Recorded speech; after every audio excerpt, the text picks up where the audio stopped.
What is up, everybody? Welcome to another episode of That Is Scuffed Up, episode 12 in the works currently, and welcome to the final week of the regular season. As we just completed week 8, we are heading into week 9. A lot of playoff ramifications to go about, and we'd like to focus a little bit on some of those rules for the tiebreakers and stuff like that, and maybe some of our predictions for what the final standings will be. Welcome, Steven. How are we doing today, and how has the week been so far?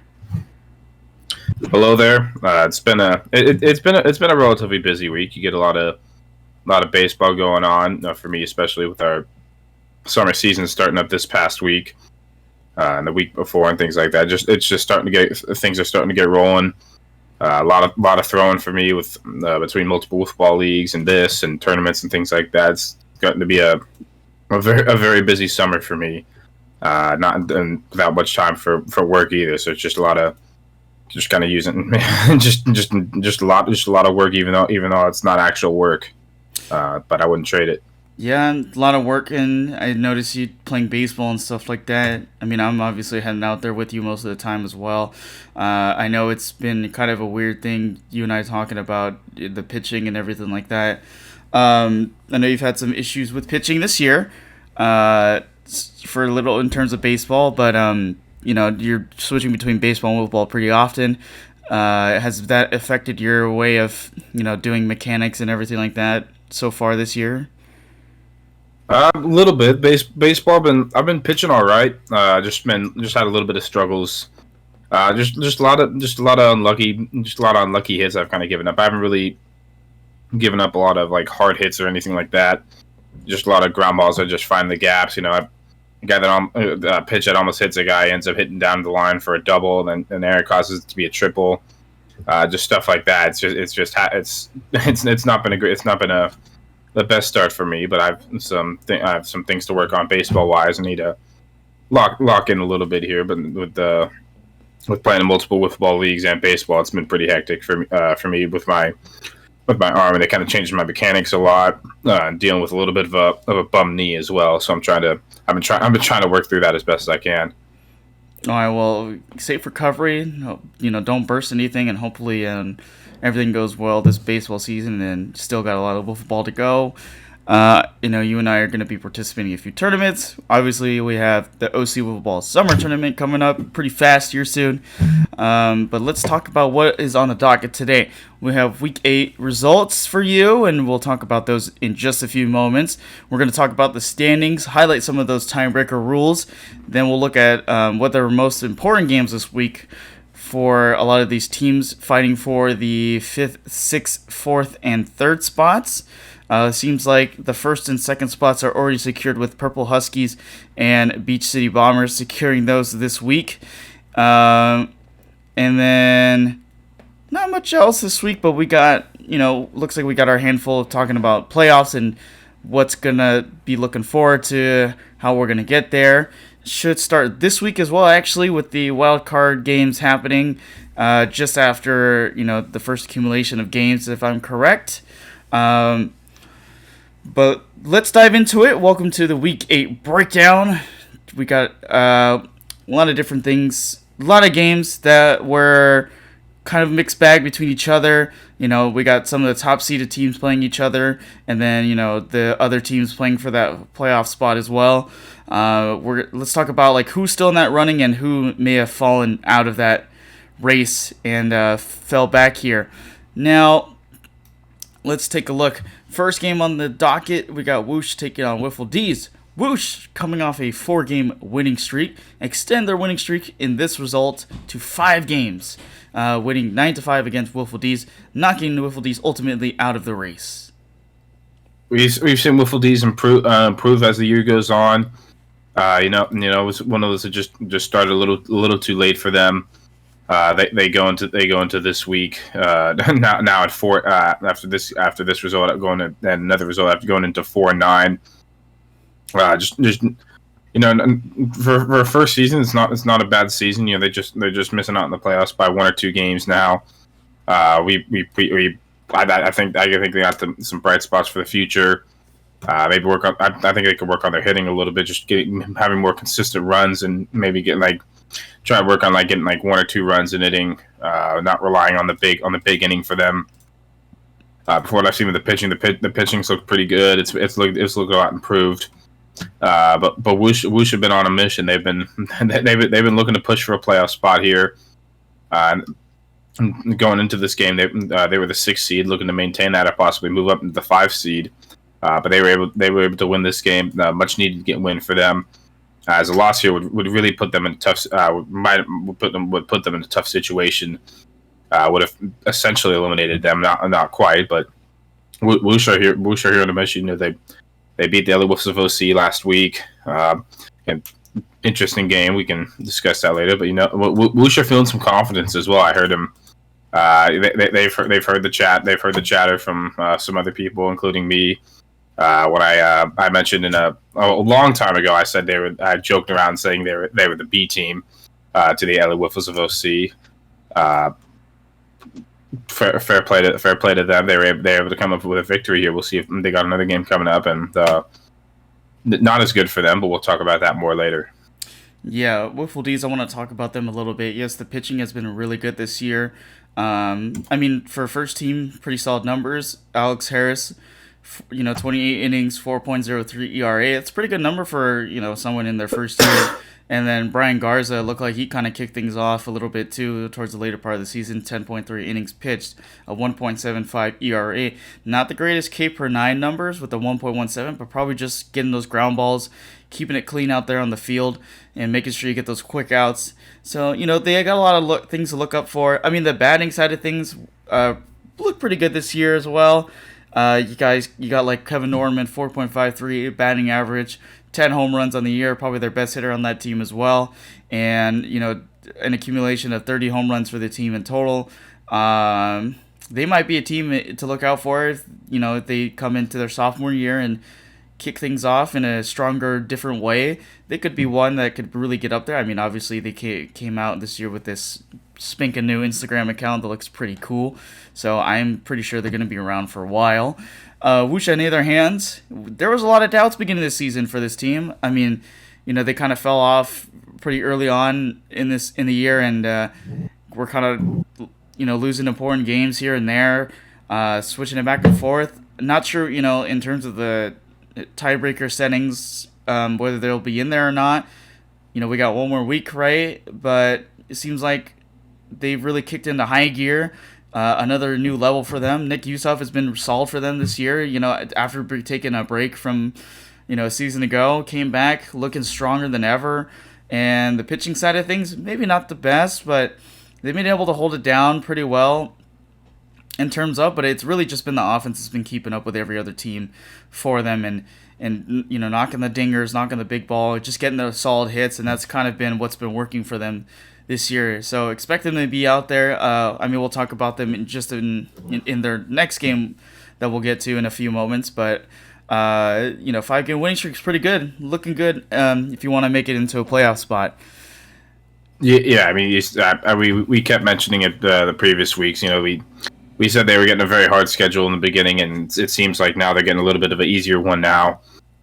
Because they started off 1-6 in the year. Now at this point they're 6-6. And this past week at 6-7, they're right in a position. They're right in a good position to be able to get into a playoff spot. But they gotta. And we'll talk about it. We'll talk about it more. They got a tough matchup for next week. So it should be interesting to see if they'll make it in or not. Yeah, there's once we get into the next week games here, when we talk about the schedule, it's a lot of tough stuff going around for every single team in that middle pack of the standing. So. Yeah, once we get to that, it's going to be an interesting story to tell. Next game on the sheet was the Brothers of Bash taking on the MS Warriors, who were currently holding the 3 seed. Now, Brothers of Bash took that loss, blowout victory for the MS Warriors, 13-0, which also knocks out Brothers of Bash from that playoff conversation. They still have a pretty good shot, but they're going to need a lot of help this week if they want to get in there. Yeah, this one actually, this one had to take place at 8:25 actually. This one because of some other, as we mentioned with baseball, I actually play for Dylan Hoffman's summer team, which is also coached by Drake Hoffman and Kyle Froome. Drake Hoffman being on the Purple Huskies, so it's not a big an issue for him. But Dylan Hoffman was able to get back for this game. Talk about another game where he was not able to get back for, which the MS Warriors they suffered a loss. They're sitting in the 4 seed, and they have a chance to move to the 3 seed with a couple wins, but it's going to be tough for them for the next week.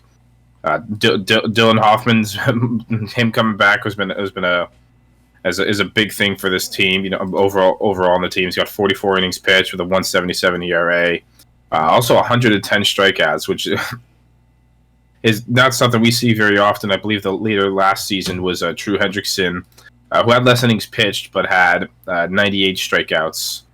I believe in like 38 innings or something like that. It was somewhere around there. But Dylan's looked really good on the mound. He's allowed 13 runs on the whole year. It's a good sign for them if they like a playoff push. And Joey Ponder pitched well on the day as well. It'll be interesting to see whether they can get that going for the playoffs. Yeah, I mean, they're having a lot of roster issues right now with, you know, them being busy with the other baseball team, Fromm, I should say, with Hoffman coaching the SoCal Mavericks, and then, you know, Joey Ponder's got other things going on as well. I mean, I think the question is, like, you know, can Joey Ponder hold things down for them in the playoffs when they get to that spot? You know, Dylan Hoffman, if anything, you know, we could say you're in the MVP conversation, but I think, you know, Dylan Hoffman, maybe the batting hasn't been there this year, so I don't think he's really in that MVP conversation. I do like him as being the front runner for the Cy Young Award. You know, we like longevity in terms of numbers. 44 innings pitched, 110 strikeouts, like you said. Like, wow. And then a 1.77 ERA. So he's definitely, you know, that front runner up there with the Cy Young Awards. But, you know, it's the question about who's your second pitcher, how well can you hold down the fort, and when it comes to playoff time, you know, as soon as you use up your 4 innings for your top pitcher, you know, those 2 innings become pivotal, and if you want to have a really good shot at the playoffs, you need to have that second guy. For Brothers of Bash, I mean, it hasn't been a great year this year for them. You know, they had a little watered down roster, you know, 4 guys for the most part, so the defense might have been on the weaker side of things there, and then the pitching side just hasn't been, you know, solid for them whatsoever this year. I mean, they do have pretty good strikeout numbers with Nick Hagrusa holding it down with 8.0 strikeouts per 9 innings, 24 strikeouts in 18 innings pitched. I'm expecting them to hopefully bounce back next year or next season when they get some more players out there. Not sure what the plans are for that exactly, but if they can hold on to Nick Hedges as well, why not, right? They could have a good chance of bouncing back. And they still got a pretty good shot this week to figure things out and try to sneak in there again like they did a season ago, outlasting the Avocabros. But here we are, and I am interested to see what the MS Warriors do in terms of planning. I know they had some issues this week. You know, they had the triple header. The first game they had to miss, or we had to move that to a different week, right? And then you had them come like right in the middle of the pack, which we'll get to in a second. And then you had this game with, you know, their full roster, and you can see what they can do when they have their entire team there. Yeah. I mean, just picking back, you know, it's interesting. You mentioned Dylan Hoffman not being there hitting. He does lead their team in average and on base percentage, and tied for slugging as well. He's gotten on base more times than he's got out. He's had a very good season. Still, maybe your expectations are pretty high for him. You know, he's a guy. I mean, two seasons ago he won the MVP. His batting average is only 20 points higher than it is right now. He's right on pace with a lot of those numbers. He's got nearly as many home runs as he did the previous year. He had 31 hits as MVP year. He's got 38 this year. He had less plate appearances as the previous year, but the expectations are high for Dylan. It's kind of especially since Shaden left, it's kind of it kind of needs to be him. It's going to be interesting if they're able to get what happens if his bat stops in the playoffs. Kyle's been good at the plate, but last year they had the Wolves of OC. They frustrated them and only they pitched a shutout in the second and third games of the playoffs. It'll be interesting to see if they're what happens if the MS Warriors lose the bats. Again, with the playoffs, it's going to be tough for them. For this coming Tuesday, Dylan Hoffman and Kyle Froome are out for this week. So it'll be Garrett. They'll have Joey there, and then Sean Hepler will be there as well. But it'll be interesting to see what happens with this team. They're most likely they have a shot at the 3 seed, but they're most likely going to finish as the 4 seed. They would need a win against the LA Wolves of OC, which is going to actually take place on a Sunday. By the time this goes out, this game will probably be done, hopefully, or else it'll take place on Tuesday night around 7:25. And they also have to play the Goat Hill pitchers as well, which we'll get into more later. But overall, MS Warriors have a great shot. For the brothers of Bash, I kept saying it just felt a little bit different. The hitting wasn't quite there. People started adjusting a little more to Nick Agrusa and the pitches he's throwing. Brian, he started bringing the speed down a little bit, which is good, but they were unable to. Their main issue was just really hitting. They got a 269 average as a team.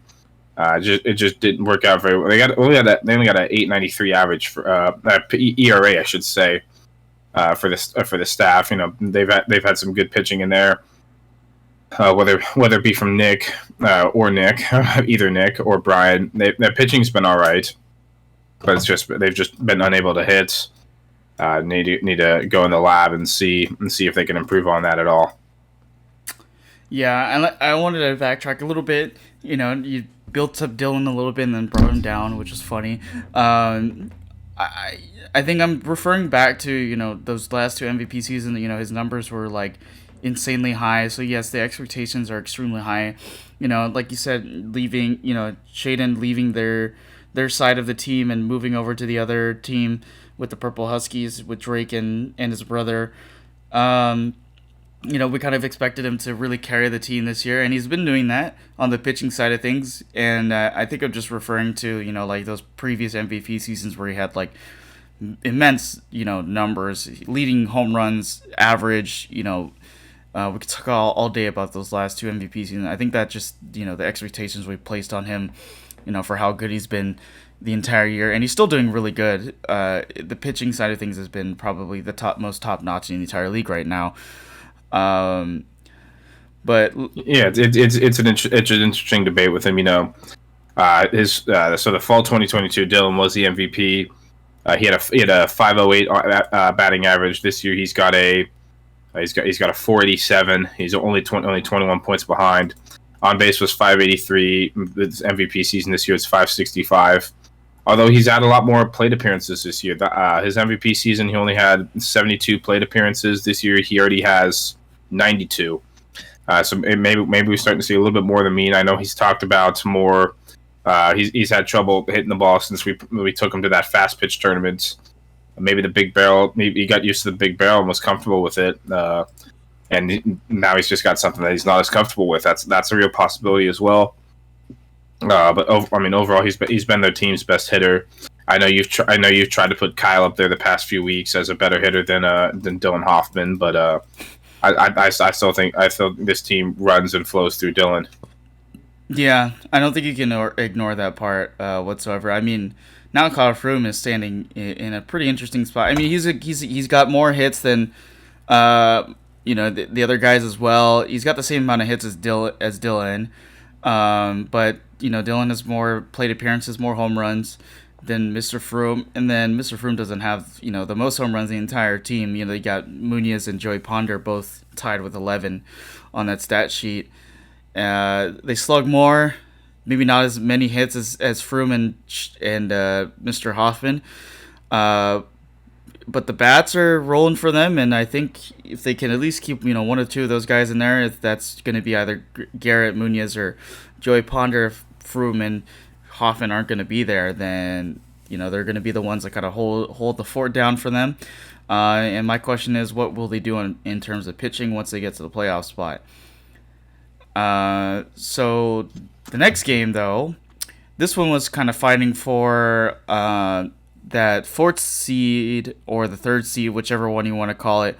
But Avocabros taking on LA Wolves, the OC. This is a second time this year or this season that the LA Wolves and Avocabros have met together and played a game. Obviously, LA Wolves the OC came away with a win last time, and this time coming again with the win. So 2-0 on the series against Avocabros this year. 11-2 the final score. Yeah, 3-seeded LA Wolves of OC. They were coming in here looking to try to secure that 3 seed after a tough loss to Whoosh the previous week. As we mentioned before, there were issues with people being there. You miss your top 2 pitchers. You're probably one of them's late and one of them's not there. You're probably going to lose that game. That happens. So Whoosh took advantage of it and was able to get away with it. But for this game, LA was supposed to beat the Avocabros 7-1 the first time they played around, and this time more the same. Stephen Hayden going 4-6 with 3 singles and a triple. Austin Cutter getting his first home run of the year. Dylan Menji also adding on with a home run as well. Just a lot of good offense from the Yellow Wolves of OC. Able to consistently get a lot of runs. I think there's only 1 or 2 innings where they didn't score. They were getting like 2, 3, 4 runs in the other innings. They were able to jump out. The Avocabros, they had more of a game plan going into this one. The previous 2 times they had played the Yellow Wolves of OC, they had only scored 1 run against them. Going back to the spring, it was a 4-1 game, and the first game of the summer they played, it was a 7-1 game. LA Wolves of OC we're starting to figure out the hitting against them. Avocabros had a plan against the LA Wolves of OC, but were unable to execute it as well as they wanted to. A lot of that goes down to the pitching of Steven and Jordan. Steven all the way down at a 1.89 ERA, 41 innings pitched, 88 strikeouts. He's in there for that Cy Young. He's in there for a lot of potential awards right now. He's potentially the MVP leader. He's in there as a Silver Slugger, Hank Aaron. He's also in there for Cy Young. So he's been looking real good. Jordan Dressler has been improving the pitching after missing his week. He's got a 4.62 ERA, 58 strikeouts in 28 appearances, and overall just some great numbers from those 2 pitching wise. We're able to keep the Avocabros at a low roar as has happened in the previous 2 times they've played. Yeah, I like this game in particular for LA Wolves OC because the question was, can your other players start bringing the bats together? And it seemed like this one was more of a team effort in terms of the batting. Justin had 2 hits. Ethan and Dylan went back-to-back on home runs, and then Austin Cutter finally got his first home run of the year, which is pretty exciting. Dominic Caroni had a few hits as well. And then obviously Steven and Jordan did their thing and kept, mashing the ball and putting it into play and putting it in different spots, and the batting was more consistent than it has been in the past, few games that we've seen LA with the OC play. And I think that's a good upside for them, especially if they're getting closer to the playoffs now, because, the question was, can your bats be consistent? Can they get in there? Can they really start to turn things around? And I think maybe this is a good preview of what that might look like once we get to the playoffs and seeing their ability to switch things around and flip a switch when they get there. But you being the manager, I guess, what did you really think it was kind of a team effort overall? Yeah, it felt like we had a lot more contributions hitting wise from the rest of the team. Austin getting his first home run of the year. We had all 7 there, which was nice. We had Austin getting his first home run of the year. Dylan finding it hitting wise. I'm just trying to tell the guys, hey, just loosen up. We don't need to play. You don't need to be trying to hit home runs every time. I understand we won the whole thing last year, but it's not about trying to win the game yourself. It's trying to be just to get the next guy up. Just let him get another appearance, because as you keep getting the next guy up, you're going to keep scoring runs and things like that.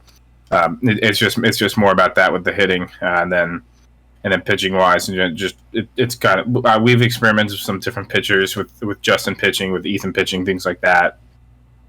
But as we get closer to the playoff time, it's really going to start locking down more into being Steven and Jordan, and they're doing a great job of just locking it in, mixing between innings, giving people a different look. That righty lefty look is a look I really wanted.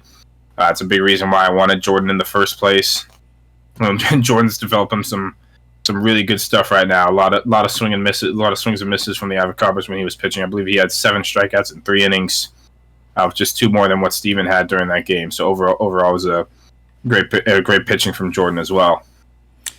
Yeah, I mean, when you get that righty-lefty kind of look to things, it starts to make things look different. You like that 2 different look, especially, like when you look at the MS Warriors, who've got Dylan Hoffman and Joey Ponder. They also kind of utilize that righty-lefty type of thing.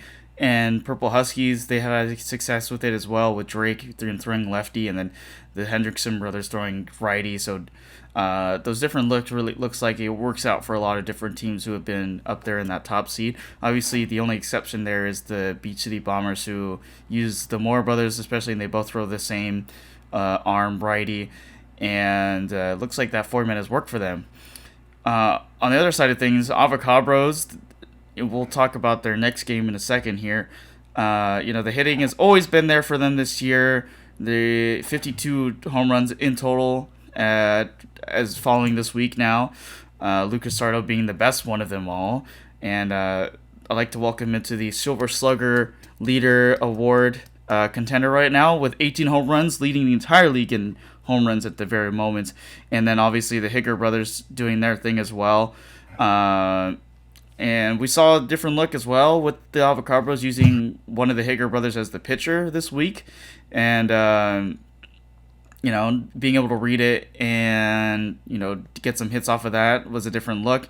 The question for them is, like, once they get to the playoffs, I think the real key to their success is going to have to be, will their bats just explode the entire way through the playoffs? And I think, if that works for them competing wise, then I think that's the kind of format that they should follow. Lucas Sardo, he's pitching pretty good. I mean, not the greatest ERA, but good enough to get by. 57 strikeouts, 35 innings pitched. For any of those guys, the Higgers, Hayden Higger, Daniel Lusak, Nick Futris, they've kind of had their hand at pitching this season. And, they haven't had the greatest run at things. So it's going to take them a little bit of effort here to kind of figure those things out. And then once they get to the playoffs here, it's kind of really just going to be the bats that compete with the other teams. So, they have the bats to be able to compete with anybody. It's just, are they going to be able to swing off guys? They're sitting in the 5 seed right now. As of right, if the season ended today, they'd be playing the MS Warriors, which they could get away with a little bit, given the fact that Dylan Hoffman and Kyle Frew won't be there for week 1. So it'll be interesting to see if they're able to take advantage of that. If that's a possibility for them. Some talk about there could be a weekend series, but that doesn't have to happen. But we'll see if it does. The Avocabros, they do have a good shot. They just got the pitching's got I think just needs to improve a little bit, and I think they could be a little bit of a shock. They won't be an easy out, that's for sure. It's gonna take a tough game for them to be able to win that. So it's gonna be interesting to see what happens. And they're not guaranteed to be in the playoffs, which we'll talk more about later. Yeah, we had some issues with that last season with them. They were looking to get into that spot, and then obviously Brothers of Bash had less losses than them, and then the run differential was a lot different. So they snuck into the playoffs, which left Avocabros out of that standing, and then we had some different issues there and stuff like that. But we'll get to that part once we need to highlight those rules a little bit.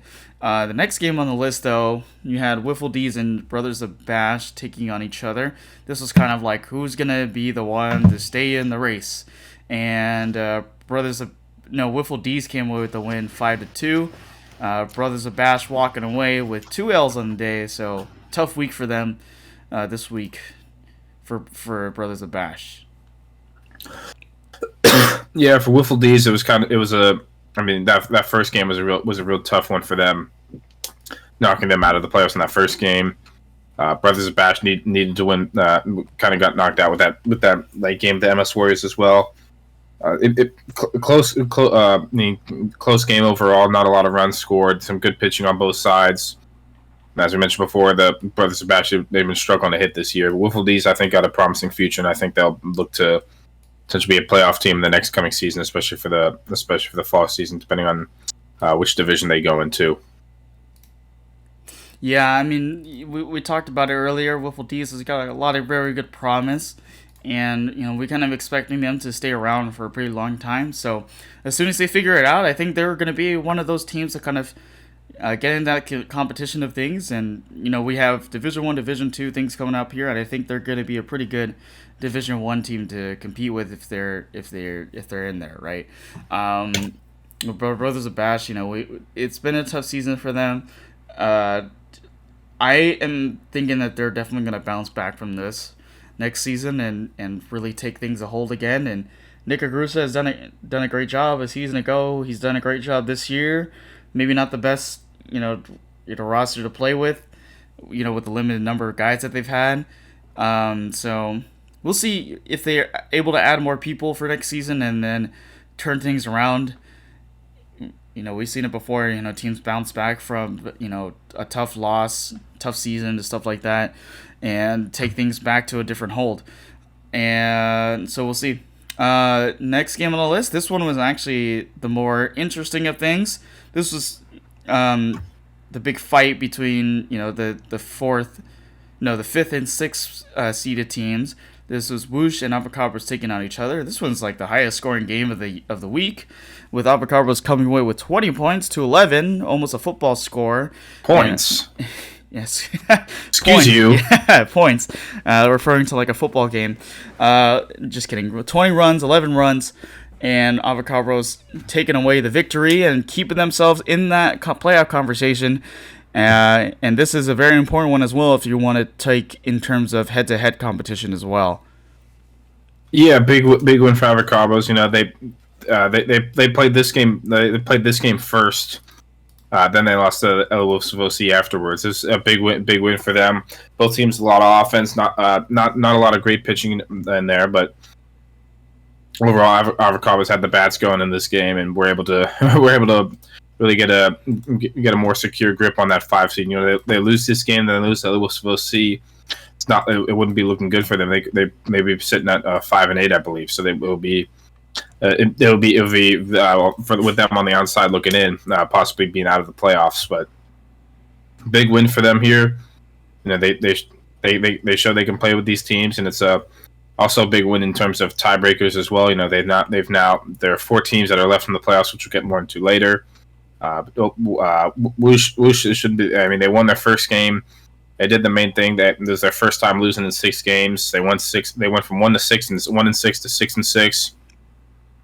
Really putting themselves in that playoff push right now. So it'll be interesting to see what happens as we get down the line. Yeah, I think this upcoming week for Whoosh is going to be very important for them if they want to get back into that conversation. If I'm looking at the standings, it looks like Trash Pandas are just right in front of them right now, including Avocabros. And then, I mean, if things shake up and play out, it kind of comes down to those tiebreaker rules. I think we're going to be referring to those basically all day until we get to as we're recording this podcast, Anthony's actually... you go check out the OC Wiffball Instagram. Anthony's actually put out all 16 scenarios, which we'll get more into later, about what would happen with certain run people if they depending on how they do for the next week. So we'll get into that more a little later. But overall, big win for the Avocabros, and one that hurts Whoosh, moves them down to the 7th seed now. So yeah, so tough loss for them. I mean, Avocabros always hit very well against straightforward pitching, and this was kind of the one that we wanted to see, especially for these teams. They wanted to get into that playoff conversation. The next one was the interesting one for the MS Wars, and not just the MS Wars, but also Trash Pandas. The question was, was Dylan able and From able to make it to that game in time? Looked like they kind of came halfway through, and by the time they got there, seems like things were a little too late. taking on the Trash Pandas. Final score 5-2. Trash Pandas puts themselves in a very good spot to fight for a playoff spot now. There's currently, like we said earlier, standing at the 6th spot, and this puts them in great position to take things away and sneak into the playoffs here. Yeah, they started this past Tuesday. They started in the 7th slot at 4-7. Really needed 2 wins. They were able to get away with it with Dylan and Kyle not being there right away in the beginning, if not there at all. So big win for the Trash Pandas. Got the 7 seed beating the 4 seed there. Trash Pandas they've been improving on the pitching. Mo Wright's been a revelation on the mound for them. He's been improving a lot. He's down to a 3.75 ERA. He's found a consistent pitch. He's been able to find it under the speed limit as well. It's just about, is anyone going to be able to hit it? You've got Blake Fitzgerald doing well on the mound as well. He's been pitching a little bit more recently. Still have Michael Haskup is there who can pitch, but they're putting himself in a good position to be in the playoffs, which is a big thing in your first season to be in a playoff spot. There aren't a whole lot of teams to be able to do that in the past. Yeah, I know Ellis of OC back in our first season, we were the 3 seed. But even last year, that there were no. I want to say there were no first time playoff teams except for last year Brothers of Batch were in the playoffs in their first year, and then all the other teams had played in the league before and had been around. So it'll be interesting to see what happens if they're able to secure onto that 6 seed. We'll get into more of that a little later. Yeah, for sure. So, let's keep an eye on that thing for now. And, MS Warriors, we kind of had that conversation about what their in terms of are right now. And it's kind of a gray area to talk about. So, we'll see what happens this coming Sunday and this Tuesday and see where they're going to finish off at. Trash Pandas, we're talking about them. They're good bats. The pitching has been starting to pick up a little bit as well. Mo Wright is doing a pretty good job. 3.75 ERA, 31 strikeouts, 16 innings pitched. So they're an interesting dark horse team, so to speak, in the playoffs here, because they're also a new team, and they're slowly sneaking into the playoffs. So when you have a first year team like that and you're not sure what you're up against, it's going to be interesting to see what kind of wave of what kind of momentum they've got going into the playoffs here. Next game on the docket. This one was actually a lot closer than I thought it was going to be. Go Hill Pitchers taking on Bad News Dingers. Go Hill Pitchers taking the 14-12 victory over the Bad News Dingers. Go Hill Pitchers puts themselves in a pretty interesting spot as well. They're going to need a lot of help, like we said before. And they're going to need at least maybe 2 or 3 teams to lose their games this week and possibly get themselves into that spot. We have the scenarios. We'll talk about that in a bit, but let's break it down. What are your thoughts about this game? Very tight game overall. Top of the 6th inning, Goat Hill Pitchers were down 1. Were able to get 3. Lauren Caruso with a game-tying home run. Then they were able to work around a couple more runs, and they were able to shut it down the mound. The Gold Hill pitchers they've shown some good signs at times, and then sometimes it's not been as good for them. And I can think back they started the season off 0-3, and then they also had their win against the LA Wolves of OC, which is a big win for them, obviously, as they're still maintaining their position in the playoffs right now. They got 2 games this coming week. They have a chance. It is possible for them to get into the playoffs. Be very, very interesting if they were able to. They need there are multiple scenarios in which they can get in, but overall it was a much needed win. Puts Bad News Dingers now fall to 3-10. Unfortunate for them. They had some talent shown at the All-Star game and things like that, but overall for this season it's not been a great year for them overall. They maybe just need to figure out that second pitcher. I believe mainly just trying to figure that out. Just trying to figure that out overall. But I believe they do have some promise for the future. Joe's still pitching great out there.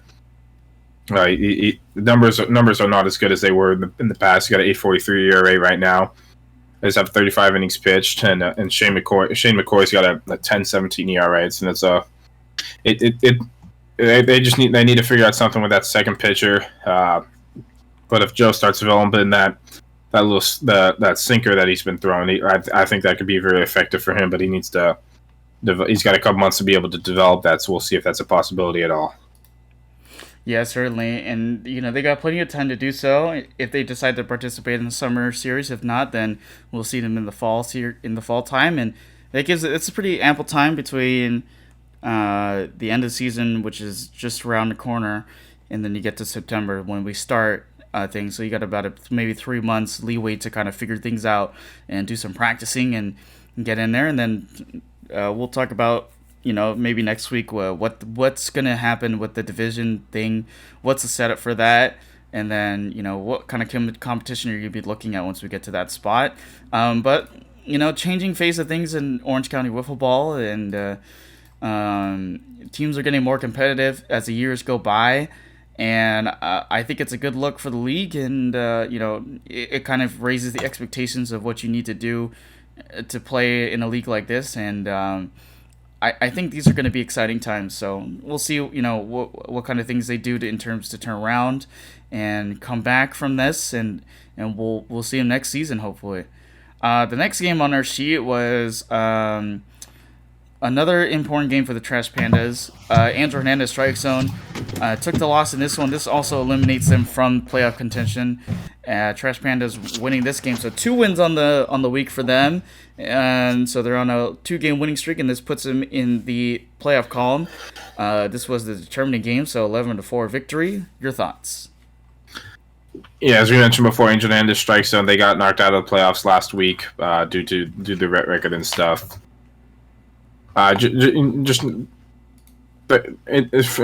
Some teams have a really good first season. Some teams, you're working on figuring it out. It's good. It's good to see that we've seen in the past where like some teams only have they have 0 wins and they have 1 win the whole season.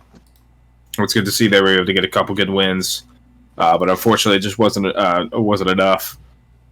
They played Savosi close at the and also they actually also played Beach City Bombers close at the beach. I believe that was like a 5-4 game or 4-3 game when they played each other at the beach series. But overall, not the best look for them. We talked about Trash Pandas a lot already.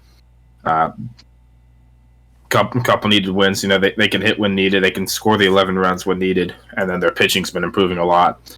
When we played them in the beginning of the year, I said that they get the pitching down, they can be they can start to figure some stuff out and possibly be a playoff team. And that's what they've been starting to figure that out recently as well. So we'll see if it translates into the playoffs at all. That'd be a tough matchup. If they make this, they could make either the 5 or the 6 seed. So we'll see where they land up.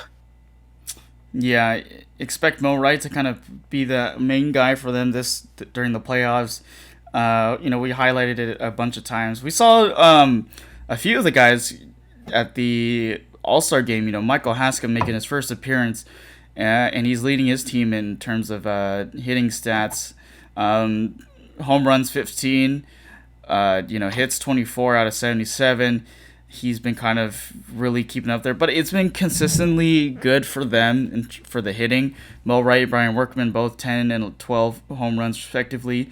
And they've been figuring things out. It looks like they have the hitting just down the entire year. And like you said, you were talking about if they get the pitching down, then they could be a really good team. If Mo Wright's the guy, then hopefully, we'll see who the second guy will be for them in the playoff scenario. Looking like it could be a fight between Michael Haskell and Blake Fitzgerald.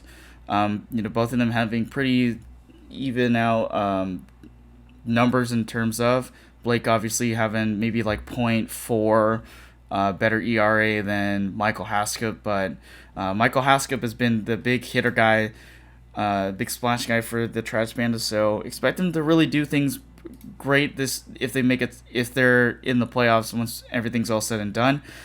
For Angel Hernandez Strike Zone, tough season. It looks like they're trying to figure things out still, and the batting maybe not the greatest either. I mean, we had Connor Stewart 5 home runs, .379 batting average. Michael Vest with a 3.14 batting average. 11 hits out of 55, 3 home runs. I do expect him to come back next year. To play, or no, next season to continue playing and figure things out. I mean, they've got a lot of room to do so. Like, why not? They're a fun group of guys. We played them in the Beat Series, and I think we had a good time playing against them either way. But I don't think they should be discouraged, if anything, from this season. And I'd like to see them come back for another season, of course. And yeah, we'll see. But if all things considering, Trash Pandas, we'll see where they end up. But this was kind of their big win for them as well. Yeah, it was a big week for them overall. They needed these 2 wins if they wanted a chance. 1 loss, it's pretty much knocks them out. So it was a big win for them, much needed for injured and strikes, and they are guys I've talked to. I've talked to them about stuff, and they want to get better. They're interested in getting better. So hopefully they'll still be around. We'll see them more in the future, whether it be with Division 1, Division 2, or anything like that. But we'll see what happens. But Trash Pandas, they had a big week this week. They were able to take advantage of a weakened MS Warriors team and take it and then beat that Angel Handed Strike Zone as well. We'll see how they do going into their last game of the season. Yeah, I mean, things are kind of going in their way right now, which is really good for them. And we'll see what the result is of this week. The next game was the most anticipated game of this week, I should say. Purple Huskies taking on the Beach City Bombers. This being a rematch, if I'm correct. Purple Huskies took away the win in a really big way, 9-1 over the second-seeded Beach City Bombers. This has nothing to do with any playoff ramifications, as Purple Huskies are already clinched that first round bye in that first seed, so that kind of secured things there. So Beach City Bombers took the L in this one, and that keeps them in the second seed. So kind of the preview between the first and second seeded teams. Obviously, if they make it to the World Series, that's kind of where they'll meet, but in the playoffs they won't meet at all. As they stand in those 2 spots, securing them both. So they'll play the other, like 3, 4, 5 or 6 seeded teams, whoever makes it past through the divisional round, and they'll play them in the championship game. Your thoughts on this one? Let's talk about this one. Yeah, it was a big matchup for the number 1 seed. Whoever won this game had a good chance of being the number 1 seed. Beach City Bombers, they took their only loss of the year earlier. It was an 8-3 game versus the Purple Huskies. Purple Huskies were able to do it again. If I'm not mistaken, Drake Hoffman actually missed the coaching his baseball game to go to this game. So we see where his priorities are. But Purple Huskies are continuing to do. They remain undefeated. They've secured that 1 seed, which is could be a good or a bad thing depending on how you look at it. But Shaden Hendrickson and Drake Hoffman each have 14 home runs. True with 15. He's really shot up that home run leaderboard as well recently. As a team, they're hitting 415, on base percentage with a 547 as well. They've just been overall a great hitting team, and then pitching wise, everyone's numbers have been a little bit haven't been as great as before. Drake Hoffman's still rocking a .53 ERA, but he does have he's 3rd in innings pitched on his team. Right, he's in that Cy Young conversation, but it's going to be hard to possibly dethrone his brother Dylan Hoffman or Stephen Hayden in there, both with a lot more innings pitched and still below 2 ERA. It's going to be very hard for these guys to be able to. It's going to be very hard for Drake to be able to break into that Cy Young conversation, but. They sit at the 1 seed. Drake will be gone. He should probably be gone at the Palm Springs as well, but he will not be needed as his team will not be playing a playoff game this week. They need this one to secure that number 1 overall seed, and they'll play the winner of the 4 and 5 game. So we'll see what happens there. We'll see who ends up being the 4 and 5 seed, and then who ends up winning that. They could be taking on MS Warriors again. They had a close game last time, but without Joey Ponder there, things struggled. It'll be interesting to see what happens if Joey Ponder is there, if the MS Warriors are able to get jump on the number one seed. We talked about it before. The number one seeds never usually do well in the playoffs, or at least they never win the World Series. So we'll see if that continues. But we also, I don't believe we've ever had an undefeated team all the way through the regular season. And I don't know whether they'll be under. I think they might end up undefeated during the regular season, but it's always a possibility that they won't. So we'll find out. Yeah, I mean, props to them for having a really good season this year. They kind of, built that. You get there. They kind of built that super team, with the Hendrickson brothers and Drake Hoffman, and kind of came out of. It was a rumor beginning of the season. Obviously, it kind of came into fruition, and they've come out on top, and here we are, almost towards the end of the season here. If they're able to hold on to that spot, congrats to them for keeping that undefeated record. Trailblazers to them if they're able to win the World Series. The number one seed, right? You said it. We've never won a World Series before. Maybe that trend will continue on and whatnot. And last season the MS Warriors, formerly known as the Plastic Pitches, were holding on to that one seed and then fell to Ellie Wilson OC, obviously. And a season ago, Wise Guys won the World Series, and the one seed was not in there whatsoever. And kind of just been that curse that's been up there. So interested to see what happens. We know that they're not invincible. They can be hit off of, obviously, but they have three solid pitchers in the Hendrickson brothers and Drake Hoffman. So it's a tough task to ask of any team to be able to play that. So we'll see. Yeah. Looking at how the schedule is right, the standings are right now. The MS Warriors and LWC gave them a good test. One of those teams will most likely be the 3 or 4 seed. Now we could see one of those teams beating whichever teams make up the 5 or 6 seed. So that'd be an interesting matchup for the Purple Huskies, especially if Shaden Hendrickson isn't there for them, which I don't believe he will be. So that'll be interesting to see. Shaden's a big bat in the lineup, and it's a good third pitcher if needed. Or really has been their second pitcher. Drake's really been their third pitcher this year. But it'll be interesting to see. I mean, I think the MS Warriors can give them a real run for their money and possibly beat them. But we'll get into that. We'll talk more about the championship series as we get more on next week's podcast to be able to figure all that out. Yeah, I think once we'll talk about those predictions too, and discuss once we have the official finite matchups in there, then we can talk about who's gonna get to this part. Blah blah blah blah blah. It's like bracket madness type of thing. And maybe we can get some, people's feedback as well. Like, what are your predictions of the playoffs once we get that bracket in there? We'll probably share that on the Hunky Dory Sports Show Instagram or the OC Wiffle Ball Instagram. Get some idea from that as well, and then obviously we'll add ours into the pod as well. So keep an eye out for that segment. But for now, we'll see what happens with the playoffs.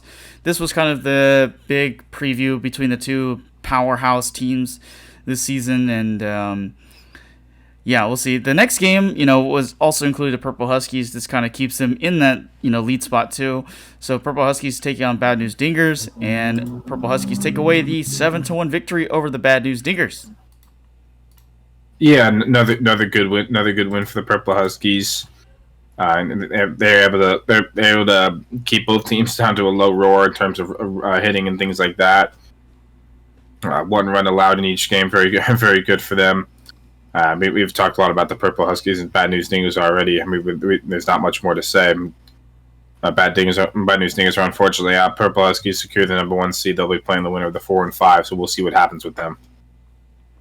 Yeah, for sure. Well, that concludes. I mean, Bad News Dingers we're hoping that they'll be back next year for sure. They've been around the league for some time now. They've seen a lot of different things. The pitching maybe not so much is great. Maybe if they got a guy or another person in there that's really good or not, and get that solid pitching rep in there, they could be a really good team overall. Alan Yakovlev had a really good season this year, 3.62 average, 7 home runs, 1.520 OPS on the year. Their team had 20 total home runs. Maybe that number hopefully will get back up there at some point. But we'll see what they'll look like next season, and they're a good group of guys, and we hope every team returns, obviously. But this concludes the week 8 breakdown. Let's talk about some of the playoff implications. You added talking about the scenarios and all that. But before we talk about those scenarios with the Goat Hill pitchers, Avocabros, Whoosh, and Trash Pandas, all 4 of those teams kind of in that conversation in the mix there. So we'll take a look at those in a second. So let's talk about the tiebreakers a little bit. If 2 teams are tied with the same number of games back at the end of the season, the following will be used to determine the seed rankings. These were determined by board voting and commissioner vote as well. So number 1 is record versus head-to-head. That's kind of the given there, right? If you beat the team that you're tied with at the earlier in the regular season, then you have the advantage of, obviously. Number 2 is record versus top 6 teams. This was kind of a determined one too, in terms of if your record is better against top 6 teams than the team you're tied with that may have tied with you, maybe not have as many wins against top 6 teams, then that puts you in a good spot as well. Run differentials is the third one. Obviously, if you're in the positives, not in the negatives, and you have a better run differential than the other team, then you have the advantage. Team rating. There's a point system based off the number of wins, losses, or wins by mercy rule for your record. If you win 1 game, that's 1.5 points. 1 loss is a negative 1 point. A win by a mercy rule is 2 points. So based off of your accumulation of totals at the very end of the season determines which has the advantage. And then if all else fails, then we go to a coin toss. That's the 5th and final rule of the tiebreakers. Now, okay, so let's talk about the scenarios, which we were talking about earlier, and then, Anthony just put them up as we're recording this. We'll talk about every single scenario here with the first one. So if Avocabros win 1 game, if Whoosh lose 1 game, if Trash Pandas lose 1 game, if Go Hill pitchers lose both games, then Avocabros will be the 5th seed and Trash Pandas will be the 6th seed. The second scenario includes Avocabros win, Go Hill pitchers win 1 game, and Whoosh lose 1 game, Trash Pandas lose 1 game, and Go Hill pitchers lose 1 game. Then it'll be Avocabros and Go Hill pitchers in the playoffs. If the third scenario happens, which is Avocabros win, 2 Go Hill pitchers win or games, I should say, and then Whoosh and Trash Pandas lose, then the same scenario plays out with Avocabros 5th seed and Go Hill pitchers in the 6th seed. If the fourth scenario is Avocabros win, 2 Go Hill pitchers wins, Trash Pandas win, and a 1 Whoosh loss, then Avocabros will be in and Go Hill pitchers will be in.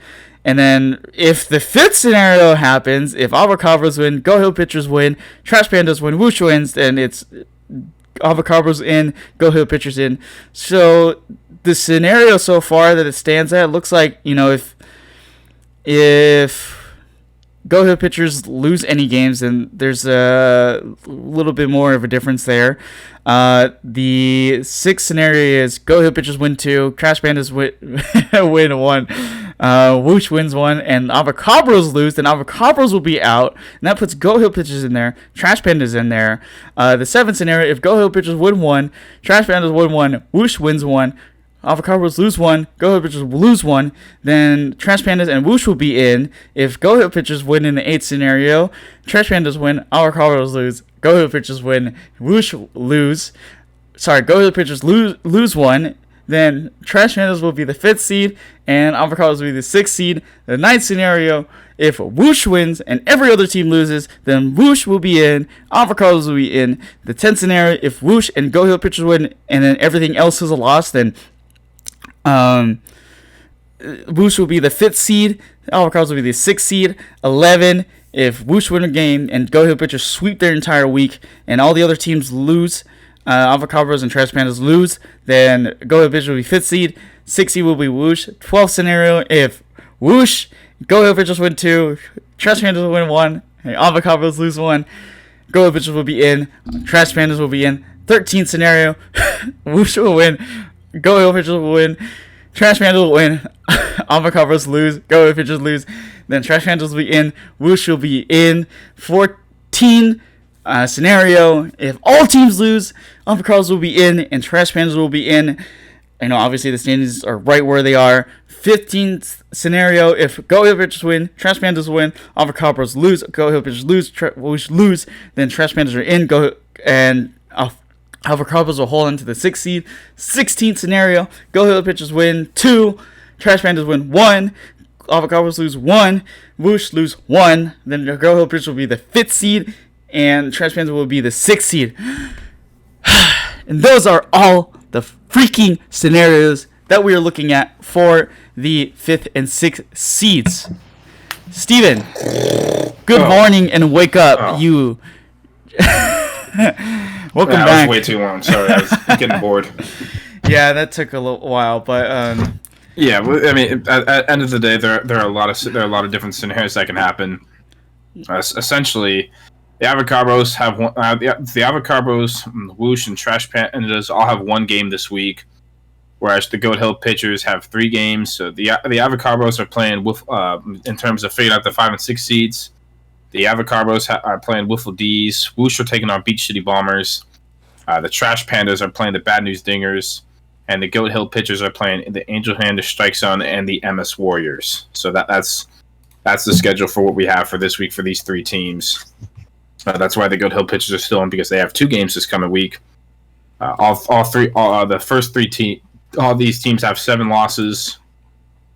Goat Hill Pitchers have 5 wins right now, but they could get up to 7 if they win both of their games this week, and then the other 2 teams are at 6 and 7 right now. So it'll be this is our kind of time to predict what we think will happen given the matchups and things like that. Who do you see?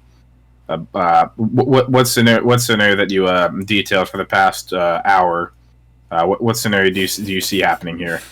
Well, if you didn't hear while you're sleeping, I'll say it again. Yeah, you might as well go back to sleep. I'm gonna go lay down if you start saying it again. Let's see. So I do want to highlight the most important games of this week to kind of play into what I think about how who's gonna be in which what. So Avocabros play Wiffle D's. Wiffle D's, obviously out of the playoffs, but they can still play for that spot, right? Whoosh plays Beach City Bombers. That's a tough game in itself already. Beach City Bombers are able to hold down the fort, then yes, I think Whoosh probably might lose that game. If Trash Pandas play Bad News Dingers, I expect Trash Pandas to win that game. And then Go Hill Pitchers play Angel Hernandez Strike Zone in the first game. I expect them to win that game. And then they play MS Warriors, which is a pouring game for them. There's a weird gray line between the Go Hill Pitchers game and the MS Warriors game, because I'm not sure because I know Dylan and Kyle Fromm won't be there for that game 100%, and then it'll be Joey Ponder, Munoz, and then whoever Hepler, and then whoever else will get as backup players. I kind of expecting MS Warriors to take that win. So Avocabros loss. I'm taking a look at it. Whoosh loss. No, Avocabros win. Sorry, Whoosh loss, and then Trash Pandas win. Go Hill Pitchers win 1, and I'm gonna say they're gonna lose the second game. So if I'm looking at it, so I see Trash Pandas. I'm looking for the one that says Avocabros win and Trash Pandas win, and then 1 Go Hill Pitchers win. Do I see it? I don't see it here. Might be missing a thing or two here. I see. It could be some more situations that we possibly think. Yeah, so it looks like maybe there's a lot more things that are kind of playing off here, but it seems like if Avocabros win, then they're for sure going to be in. Well, if you have the Avocabros, Trash Pandas, and Goat Hill Pitchers winning 1 game, then the Avocabros will be the 5 seed, and the Trash Pandas will be the 6 seed. Okay, so then that's kind of what I'm playing at. So it'll probably be Avocabros in and Trash Pandas will be in. Gotcha. I mean, yeah. Looking at. I mean, Whoosh have been they've been honest. They've been honest lately. They've been chirping. They've been complaining about someone called them the B team. You got Whoosh losing the Beach City Bombers. Do I have Whoosh losing to the Beach City Bombers? That's what. Yes. You have Whoosh losing. You have Whoosh losing an important week for them. I do have Whoosh kind of losing that. I don't expect Beach City Bombers to take it easy on Whoosh whatsoever. I mean, the Moore brothers are going to pitch out their hearts out for this game. I think, you have Donald LeCompte in there throwing really good. The last few games has kind of been what's the key to their success as of late. But once they get to those, secondary pitchers like Nick Yusuf and Ryan Miller or Owen Schur, then I think that's where things start to kind of really, open up for them. So I think this is going to be a tough game for them. In terms of offense, I think it just has to be whether Whoosh really does well on offense, but I think that's going to be a tough task already itself. So I'm kind of betting against Whoosh on this one when they play the Beach City Bombers this week. But that, taking my word for it, that should give them a little bit of fire to kind of say, hey, we heard you on the podcast. Let's fight for the playoff spot. Why not? So yeah, I just want to make sure you put that out there because they've been unhappy with some of the stuff you said, but I see. So for me, I see a situation here. In my prediction, I've got the Avocabros beaten. I think this Avocabros Wiffle D's game is actually going to be a very tough game. Avocabros have very good offense. Wiffle D's have had some very good pitching lately. And while Wiffle D's aren't in the playoffs, I think they possibly could play spoiler here. But I don't see that happening. I've got the Avocabros winning this game. They showed some grit against playing against Whoosh. They did a lot of runs. They can get a lot more runs against Wiffle D's. I've got them winning. I've got Beach City Bombers beating Whoosh. I've got Whoosh out of the playoffs. I've got the Trash Pandas beating the Bad News Dingers. And then the Goat Hill Pitchers one is interesting. The MS Warriors, they'll be without Dylan Hoffman and Kyle Froome, which will be tough for them. So I actually have the Goat Hill Pitchers winning both of their games, which would make a situation which would be perfectly on situation 4, and which due to the tiebreaker. So early in the year, the Goat Hill Pitchers beat Trash Pandas and Whoosh. And are currently sitting at the 8th seed right now, mainly because they've just played one less game. But with every team winning all their games except for Whoosh, I mean, the Avocabros get the 5 seed, and the Goat Hill Pitchers will end up as the 6th seed. That's my prediction, although it wouldn't surprise me if the Avocabros lost to Wiffle D's, in which that situation, if I can find it here, it would be situation number 16 actually. Yeah. Which would mean the Goat Hill Pitchers would be the 5 seed and Trash Pandas would be the 6 seed. I wouldn't be surprised to see either situation 4 or situation 16 happen here. It wouldn't surprise me. Yeah, so you're kind of between those two different situations. It kind of just depends on whether the Avocabros pull it through against Wiffle D's on your term sheet. So, yeah. I mean, we could talk about the scenarios all day. There's a lot of them here, and I think we'll just keep an eye out on those things. And then once we come back together next week, we'll see who's finally made it. But if you're a guy who likes to bet, maybe this is your perfect time to bet between these things and see what the wager is on and which wager is not. Maybe we should get some questionnaires out there and get some feedback from the league as a whole and see who would get the over and who would get the under. So here's what I'll do. Today, whenever this recording comes out, I'll put up the survey on the Honky Door Sports Show Instagram, and then we'll see what the over and under is for each team in their scenarios for the game. So that'll be Avocabros playing Wiffle D's, Whoosh plays Beach City Bombers, Trash Pandas play Bad News Dingers, Go Hill Pitchers plays Angel Hernandez Strike Zone and MS Warriors. So I'll put all 5 games on the Instagram. You guys can vote for which teams you think will win those, and then we'll see what the over and under will be. How about that? But in terms of scenario, it just kind of comes down to those tiebreaker rules. and what the results will be. So I don't think there's any controversy about anything here. I think, the scenarios kind of tell you the whole story of what this week is going to be like for these four teams that are fighting for the fifth and sixth spot. And for the teams who are at the very top right now with the top four seeds, they're going to be looking out for who's going to be the teams to play against and who's going to be the one riding the most momentum going to the playoffs. So that's the part of the story we had to share. Yeah, that's where we sit right now. It's going to be a very interesting time. Where I can't remember a playoff race being this close for a while, especially at the end.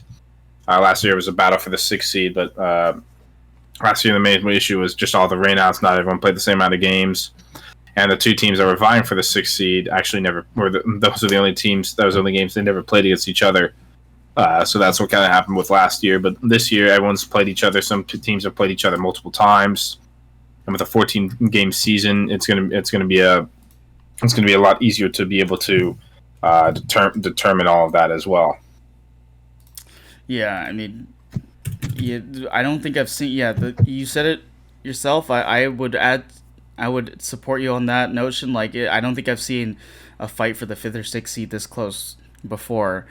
And I'm really intrigued to see who's gonna make it into this. I know, there's a few teams in there who are definitely deserving of, and there's teams who are, coming in here and they really want that contention in there.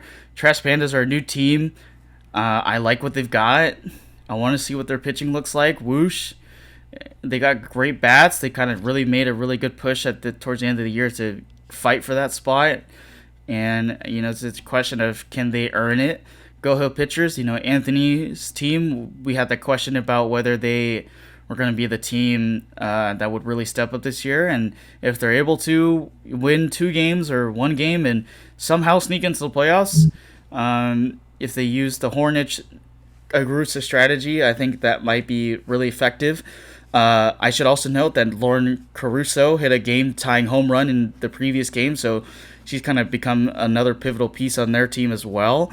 And then Avocabros obviously have been here since a season ago, and they kind of got bought out of the playoffs last season. We're a little frustrated, and they kind of fought, and now they're in the 5th spot, and they're in a greater position than all these other teams in this spot as well. And all they just need to do is win 1 game, and then they're basically in.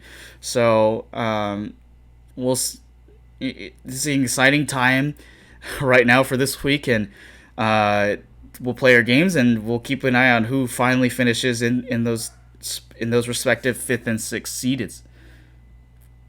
Yeah, it should be interesting to see. Avocabros, 10 of the 16 situations that were listed on the Instagram, they'd be in the playoffs. I think that's what they really want. They just want to be in the playoffs, and once they get there, I think they believe they have the confidence to go against anybody. Whether that's actually true or not is a different story.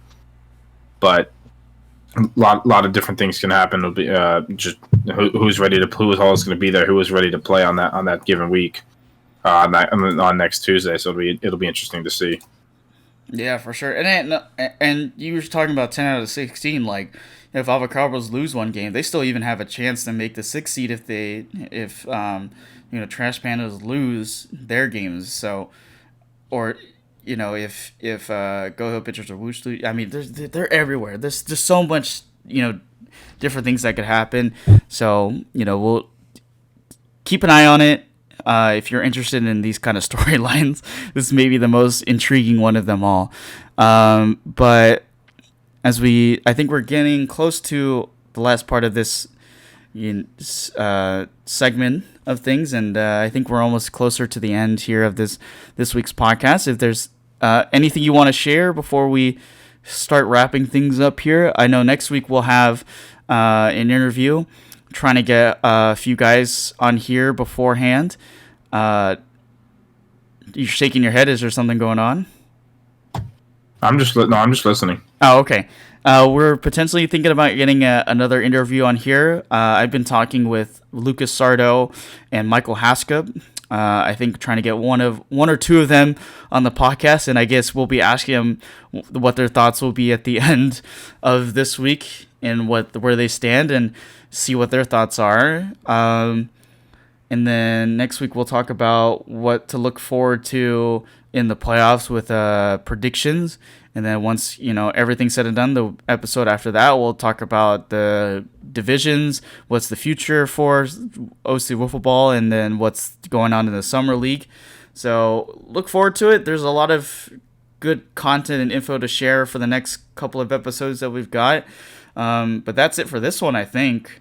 If you got nothing else to add, I think we could wrap things up here, Steven. Yeah, just stay tuned for info in terms of the future. The registration is available for the league.